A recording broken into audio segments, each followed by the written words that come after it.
A drop in the bucket. That's how the Police Commissioner, George Coelho, has described the latest fleet of vehicles received by the police. As news surfaces that the Jamaica Constabulary Force is in need of 730 vehicles. The Police Commissioner, National Security Minister, were speaking at a press conference earlier today. TVJ's Andrea Chisholm reports. With Jamaica recording more murders and shootings this year, there has been concern about a lack of vehicles for the police to effectively do their job.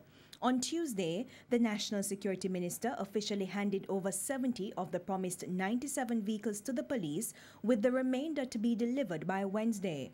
It's to complete a batch of 119 vehicles costing $242 million and funded through money collected from the first traffic ticket amnesty earlier this year.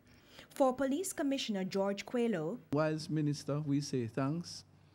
It is a drop in the bucket. The need is great." The police, in my view, would be short of about 800 vehicles.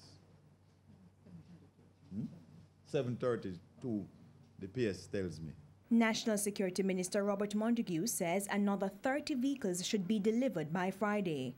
And come February, 43 motorbikes will be handed over. The ministry has placed on order some 90 250 trail bikes to be handed over to the pre-day larceny unit, and those will be delivered in February, end of February, the supplier says, before they be able to get them.